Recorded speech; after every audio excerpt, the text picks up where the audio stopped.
వీర హనుమాన్ 31వ భాగం. రామలక్ష్మణుల రక్షణ. హనుమంతుడు సూక్ష్మరూపంలో నిరాటంకంగా పాతాళలంక సింహద్వారం దాటి నగరంలో ప్రవేశించాడు.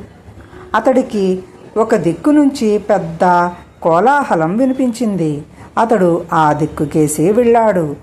ఒకచోట పెద్ద పర్వత గుహను అద్భుత శిల్పంతో కాళికాలయంగా నిర్మించారు. ఆలయ ప్రాంగణమంతా తోరణాలతోనూ మణిదీపాల కాంతులతోనూ వెలిగిపోతున్నది. మైరావణుడి సేవకులైన రాక్షసులు మద్యంతో నింపిన కుండలను వరుసలుగా పేరుస్తూ శివాలెత్తి పాడుతూ చిందులు తొక్కుతూ పెద్ద కోలాహలం చేస్తున్నారు. ఆలయం ముందు డప్పులు డమరులు మోగుతున్నవి. రామలక్ష్మణులు తెల్లవారుజామున కాళికకు బలి ఇవ్వబోతున్నారని హనుమంతుడు గ్రహించాడు. వెంటనే అతడు బల్లి పిల్లంత అతి సూక్ష్మరూపంతో కాళికాలయం గర్భగుడిపైకి వెళ్ళాడు. అక్కడ కాళీ విగ్రహం పాదాలు అభిషేకించే ద్రవాలు పోయడానికి ఏర్పాట్లు జరిగిపోతున్నవి. విగ్రహానికి సూటిగా గుండ్రని రంధ్రం ఉన్నది. హనుమంతుడు దానిలో నుంచి గర్భాలయంలోకి దూకాడు. కాళికా విగ్రహం ఉగ్రస్వరూపంతో చాలా ఎత్తుగా ఉన్నది. హనుమంతుడు విగ్రహం ఎదురుగా నిలబడి, "ఓ మహాకాళి, నువ్వు రామ లక్ష్మణులనే బలి కోరుతున్నావా?" అని రౌద్రంగా గర్జించాడు. ఆ వెంటనే కాళికాదేవి సౌమ్యరూపంతో ప్రత్యక్షమై, "హనుమంతుడా, మైరావణుడి ఆయువు తీరిపోయే కాలం సమీపిస్తున్నది. నీకు జయం కలుగుతుంది" అని ఆశీర్వదించి అంతర్ధానమైంది. హనుమంతుడు ఆ మాటలకు చాలా సంతోషించి గర్భగుడి లోపలి తలుపులు బిగించి కాళీ విగ్రహం వెనుకకు చేరి జరగబోయేదానికోసం నిరీక్షించసాగాడు. ఆ సమయంలో మైరావణుడి రాణివాసంలో చాలా సందడిగా ఉన్నది. అక్కడ రామలక్ష్మణుల బలి అనంతరం చంద్రసేనతో మైరావణుడికి జరగబోయే వివాహం కోసం పెద్ద ఎత్తున సన్నాహాలు సాగుతున్నాయి. రాణివాసం పాలకురాలు కంటకి అనే రాక్షసి. అది చంద్రసేనకు అలంకరణలు చేస్తూ మధ్య మధ్య ఆమెను బుగ్గపోట్లు పొడుస్తూ మైరావణుడి గొప్పతనాన్ని గురించి తెగవాగుతూ ఉన్నది. భవన ప్రాంగణంలో పెద్ద కోలాహలం బయలుదేరింది. రామలక్ష్మణులు ప్రతిమాకారాల నుంచి మామూలు స్వరూపంలోకి మార్చబడ్డారు. వాళ్ళనిద్దరినీ ఒక బండి మీద ఎక్కించి పొడవాటి కొయ్యకర్రలకు తాళ్లతో గట్టిగా బిగించి కట్టారు. వాళ్ళ శరీరాలు ఎర్రని జపా పుష్పాలతో అలంకరించబడ్డవి. బండిని కాళ్ళుగల భూత సర్పాలు ఈడుస్తున్నాయి. రాక్షసులు రామలక్ష్మణులు పెద్ద ఊరేగింపుతో కాళికాలయానికి తీసుకుపోతున్నారు. రాక్షసులు పెట్టే కేకలు విని దానికి కారణం ఏమిటో గ్రహించిన చంద్రసేన చివాలున లేచి కంటకి వారించే లోపలే భవన ప్రాంగణం దాటి వీధిలోకి పరిగెత్తింది. ఆమెకు పసుపు బట్టలతో ముఖానికి ఎర్రటి సింధూరం పూయబడిన రాముడు కంటబడగానే గుండెలు అవిసి కూలిపడి మూర్ఛపోయింది. చంద్రసేనను అనుసరించి వస్తున్న కంటకి ఇది చూసి ఎక్కడా లేని కోపంతో కొరడా తీసుకుని మూర్ఛలో ఉన్న చంద్రసేనను ఎడాపెడా కొట్టడం ప్రారంభించింది. కానీ ఎంతకు చంద్రసేనలో చలనం కనబడబోయేసరికి విసిగి ఆమెను ఎత్తుకుపోయి భవనంలోని ఒక గదిలో బంధించింది. కంటకి కాళికాదేవి పాదతీర్థ ప్రధాన అర్చకురాలు. ఆ పని చూసేందుకు ఆమె ఆలయంలోకి పరిగెత్తింది. మైరావణుడు గాని అహిరావణుడు గాని దేవి పాదతీర్థమని పిలువబడే మద్యాన్ని కంటకి చేతి మీదుగా తాగవలసిందే. రాక్షసులు కాళీని మద్యంతో అభిషేకించడం మొదలుపెట్టారు. గుండ్రని రంధ్రంలో నుంచి ధారగా పడుతున్న మద్యాన్ని చూసి హనుమంతుడు అసహ్యించుకుని గర్భాలయం ఎత్తున దేహాన్ని పెంచి, "ఇక మద్యాన్ని ఆపి పాలతో అభిషేకించండి" అని కాళీ మాట్లాడుతున్నట్టుగా అరిచాడు. హనుమంతుడు ఇలా అనగానే దేవాలయం వెలుపల కోలాహలం ఒక్కసారిగా ఆగిపోయింది. కాళీ మద్యం వద్దనడం రాక్షసులందరికీ ఆశ్చర్యం కలిగించింది. సోమసూత్రం గుండా తీర్థగుండంలో పడే మద్యాన్ని తాగేందుకు పానపాత్రలతో రాక్షసులు సిద్ధంగా ఉన్నారు.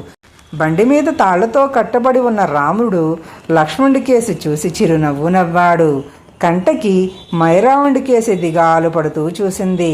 మైరావణుడు ఎక్కడా లేని ఆశ్చర్యంతో కళ్ళింత చేసి పక్కనే ఉన్న అహిరావణుడి కేసి చూశాడు. అహిరావణుడు తల పంకించి, తమ్ముడా మైరావణ, ఇందులో ఆశ్చర్యపడవలసిందేమీ లేదు. రామలక్ష్మణులు సాత్వికమూర్తులు కదా, మద్యానికి ఈ సాత్వికాహారం కొరగానిదవుతుంది. అందుకే దేవి పాలు కావాలంటున్నది అన్నాడు. అన్నా, బహుబాగా చెప్పావు. నిత్యం దేవి పాదతీర్థ మద్యాన్ని తాగే నీలాగా మాకు ఆమె ఆంతర్యం ఎలా తెలుస్తుంది అని మైరావణుడు రాక్షసులను కాళిని పాలతో అభిషేకించమని ఆజ్ఞాపించాడు. రాక్షసులు పెద్ద పెద్ద పాత్రలతో పాలు తెచ్చి కాళీదేవిని అభిషేకించసాగారు. హనుమంతుడు తీర్థగుండానికి పైగా ఉన్న రంధ్రం దిగువగా నోరు తెరిచి ధారగా పడుతున్న పాలన్నిటినీ తాగటం ప్రారంభించాడు. అతడికి ఉత్సాహము, బలము కలిగాయి. కొంతసేపటికి అభిషేకం పూర్తయింది. మైరావణుడు ఉత్సాహంగా గర్భగుడి తలుపుల దగ్గరకు పోయి మోకరిల్లి, కాళీమాత, నీ దర్శనం చేసుకునేందుకు అనుజ్ఞ కావాలి అన్నాడు. వెంటనే లోపల నుంచి గంభీర స్వరంలో, మైరావణ, ముందుగా నీ అన్న అహిరావణుణ్ణి ఫలపుష్ప నైవేద్యాలతో అర్చనకు పంపు అన్న మాటలు వినిపించాయి. మైరావణుడు తన అన్న దగ్గరకు వచ్చి, అన్న, మాతకు నీవంటేనే ఎక్కువ వాత్సల్యం. ఆమె నిన్ను నైవేద్యాలతో రమ్మని ఆజ్ఞాపిస్తున్నది అని చెప్పాడు. అహిరావణుడు పర్వతం లాంటి తన దేహాన్ని అటు ఇటూ ఊపుతూ ఫలపుష్పాలు, ఇంపైన భక్ష్యాలు, బంగారు పాత్రలో మధువు తీసుకుని తలుపుల దగ్గరకు వెళ్ళాడు. హనుమంతుడు ముందుగానే లోపల గడియ తీసి ఉంచాడు. అహిరావణుడు తలుపులు వెనక్కు నెట్టి లోపల ప్రవేశించగానే తలుపులు రెండు చప్పున మూసుకున్నాయి. అహిరావణుడు తాను తెచ్చిన నైవేద్యాలను దించబోతున్నంతలో హనుమంతుడు అతడి గొంతు వడిసి పట్టుకుని బలంగా నొక్కి కిక్కురుమనకుండా అతన్ని చంపేశాడు. తరువాత హనుమంతుడు అహిరావణుడు తెచ్చిన ఫలభక్ష్యాలను తృప్తిగా తిని బంగారు కలశంలోని మధువును తాగాడు. ఇప్పుడు అతడికి మరింత ఉత్సాహ ఉద్రేకాలు కలిగాయి. హనుమంతుడు చుట్టూ ఓ మారు కలియజూసి అహిరావణుడి కళేబరాన్ని గర్భగుడిలోని ఒక చీకటి మూలకు తన్ని, మైరావణ, ఇప్పుడు రామలక్ష్మణులు లోపలికి పంపు. నా ప్రియతమ భక్తుడు అహిరావణుడు వాళ్ల చేత ముందు నాకు మంత్రయుక్తంగా పూజ చేయించాలి అని కేకవేసి తలుపులకున్న గడియను తీసి ఉంచాడు. మైరావణుడు రామలక్ష్మణులు గర్భగుడిలోకి నెట్టాడు. కాళికా విగ్రహం వెనక దాగి ఉన్న హనుమంతుడు చిన్న గొంతుతో, రఘువీరుల్లారా, ముందు తలుపులకు లోపల గడిపెట్టి తయారుగా ఉండండి అన్నాడు కాళీ పలుకుతున్నట్టుగా. ఆ మాటలు విని లక్ష్మణుడు ఆశ్చర్యపోతూ రాముడి కేసి చూశాడు. రాముడు మందహాసం చేసి, లక్ష్మణ, ఇంకా సంగతి అర్థం కాలేదా? ముందు తలుపులకు గడిపెట్టు అన్నాడు. లక్ష్మణుడు తలుపులు బంధించగానే, ఇక విగ్రహం వెనుకకు రండి అన్న మాటలు వినిపించాయి. రామలక్ష్మణులు కాళీ విగ్రహం వెనుకకు పోయి హనుమంతుణ్ణి చూసి పరమానందం చెందారు. లక్ష్మణుడు ఇంకా దిక్కులు చూస్తూ ఆశ్చర్యంలో ఉండటం గమనించి రాముడు, లక్ష్మణ, కాళీదేవి తనకు మద్యంతో అభిషేకం వద్దన్నప్పుడే గర్భగుడిలో మన హనుమంతుడున్నాడని నేను గ్రహించాను అన్నాడు. రాముడిలా చెప్పిన తరువాత లక్ష్మణుడికి సంగతి సందర్భాలు అర్థమయ్యాయి. హనుమంతుడు రామలక్ష్మణులకు కాళీ విగ్రహం ముందు పూజ కోసం పెట్టిన సరికొత్త విల్లులు, అమ్ముల పొదలు చూపించాడు. రామలక్ష్మణులు విల్లంబులు తీసుకున్నాడు. హనుమంతుడు తన శరీరాన్ని పెంచి రామలక్ష్మణులు భుజాల మీద ఎక్కించుకొని విగ్రహం ముందున్న బాణాలన్నిటినీ కట్టగా కట్టి పట్టుకున్నాడు. గర్భాలయం వెలుపల రాక్షసులు పెద్ద కోలాహలం చేస్తున్నారు. వాళ్లకు రామలక్ష్మణుల బలి చూడాలని ఆదుద్దాగా ఉన్నది. బలికి గాను పెట్టిన ముహూర్తం దాటిపోతున్నది. అయినా గర్భగుడిలో ఉన్న రామలక్ష్మణులు అహిరావణుడు బయటికి తెచ్చే సూచనలు కనపడలేదు. గర్భగుడిలో ఏదో మోసం జరిగి ఉంటుందన్న అనుమానం ముందుగా కంటకి కలిగింది. ఆ రాక్షసి జాగ్రత్తగా తలుపు సందుల్లో నుంచి చూసింది. దానికి ఎక్కడా కాళీని అభిషేకించిన పాలు ఆలయంలో పడిన సూచనలే కనిపించలేదు. అంటే దాని అర్థం గర్భాలయంలో ఎవరో ప్రమాదకారుడైన శత్రువు చేరాడన్న మాట. కంటకి ఇలా ఆలోచిస్తూనే కీచుమంటూ పెద్దగా అరిచింది. రాక్షసులు దాని చుట్టూ మూగి లోపల నీకేం కనబడింది, కాళీమాత నిన్ను బలి కోరిందా అని అడిగారు. ఆ ప్రశ్నకు కంటకి మరింత పెద్దగా అరిచి, ఓరి మందమ్మతుల్లారా, మన కళ్ళ ముందే పెద్ద మోసం జరిగిపోయింది. మన రహస్యాలను శత్రువులకు చెప్పే మనిషి ఒక్కరే ఉన్నారు, అది చంద్రసేన. కోడాతో దాని ఒళ్ళు చితకబాదితే గాని అది నిజం చెప్పదు అంటూ చంద్రసేన ఉన్న మందిరం కేసి పరుగులు తీసింది.